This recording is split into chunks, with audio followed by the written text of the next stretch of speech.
Sometime in April, summary and analysis of the movie. Sometime in April is a film that narrates about events that took place in Rwanda during the 1994 genocide. Rwanda is a small country in Africa that has two tribes, Hutus and Tutsis.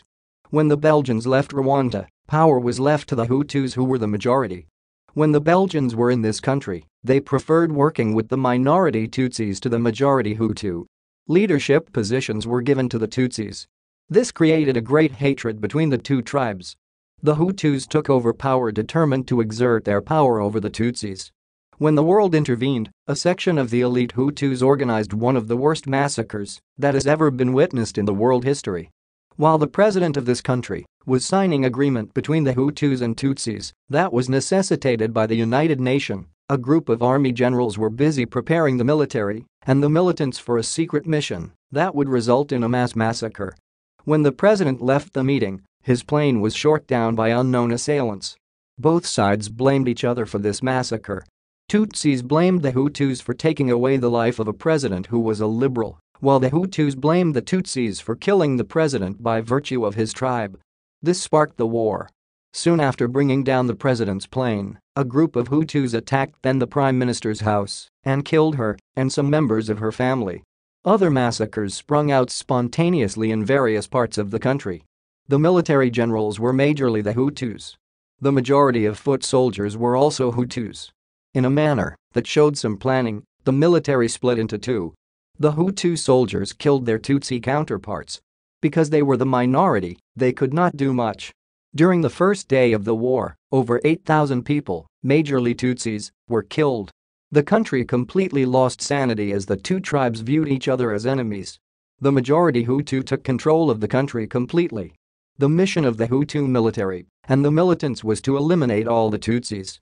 Through radio broadcasts, Hutus were encouraged to eliminate the Tutsis using crude weapons.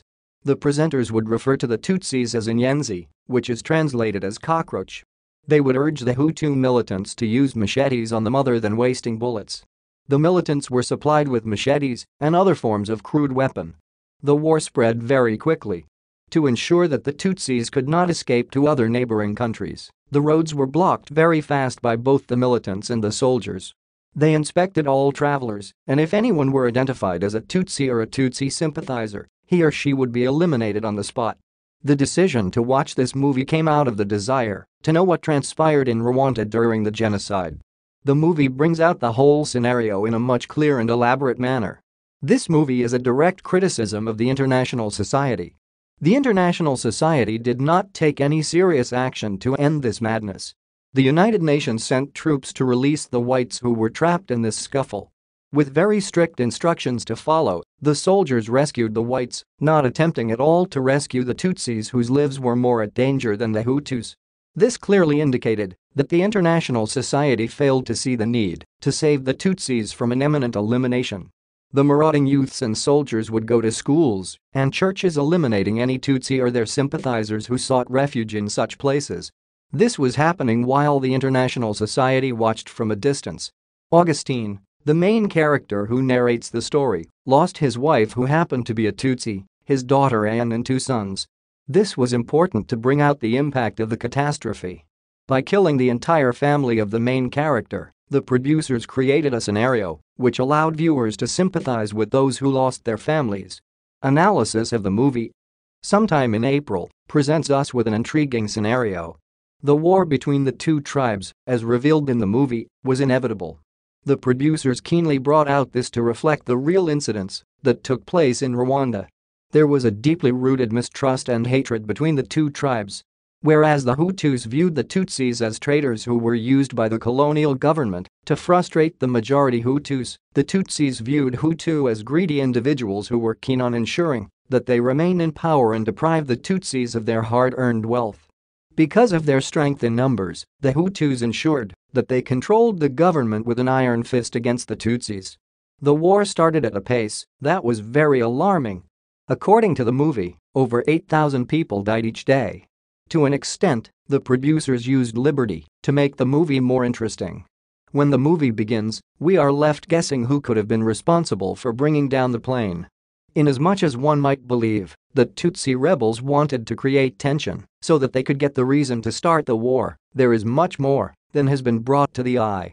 The army generals, who were Hutus, were not taken aback by this incident. On the contrary, they were keen on what to do next.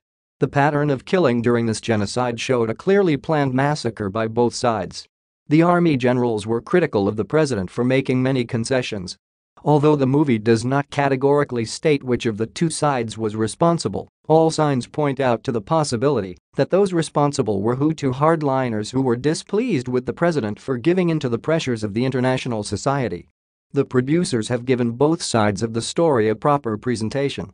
This was purely an ethnic war, pitting the Hutus against the Tutsis. The war was an internal affair of Rwanda as a state.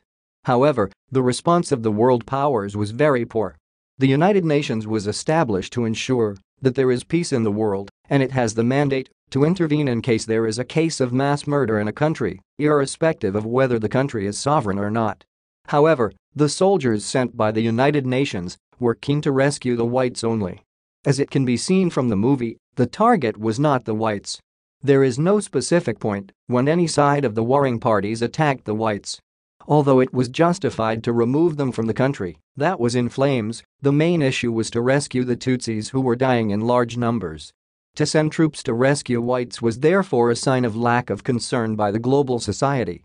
In a high-profile meeting organized by the U.S. officials, one of the delegates wanted to know what the U.S. would gain if it could send its troops to this country. It is a fact that the U.S., just like any other sovereign country in the world, has the capacity to determine which war to join and which one to avoid, depending on the relevance of the war. However, by virtue of being the sole superpower, this country had a direct responsibility to ensure that humanity is protected. Letting things get out of control was a decision that would earn some degree of criticism. The film is a reflection of what took place in Rwanda. It has employed fiction to bring out the realities of the Rwandan genocide. The filmmakers were keen to bring out a very appealing movie with characters and flow of the story. This has made the movie to be very interesting. I therefore enjoyed watching it and would recommend it to others because it is educative. Because of this, I would keep it on the supplemental films list. Conclusion. The movie Sometime in April is a very captivating and poignant film. It narrates what took place during the 1994 genocide in Rwanda. It captures the mass killings of the Tutsis by the majority Hutus. It also brings to light the role of the media in the massacre. Although one of the U.S. officials said that radio stations do not kill, it is evident from the movie that radio stations were more dangerous than the swords and the bullets. They spread hate speech, which literally encouraged the Hutus to kill the Tutsis irrespective of age or gender. To ensure that the listeners could be motivated for this task, the radio stations reminded the Hutus that it was the Tutsis who were used by the Belgian government to suppress the Hutus. The movie is articulately presented. It elicits emotions as it focuses on the murders that took place during this time. It is done in a way that makes it real. This essay on Sometime in April, summary and analysis of the movie, was written and submitted by user Kason Barber to help you with your own studies. You are free to use it for research and reference purposes in order to write your own paper. However, you must cite it accordingly.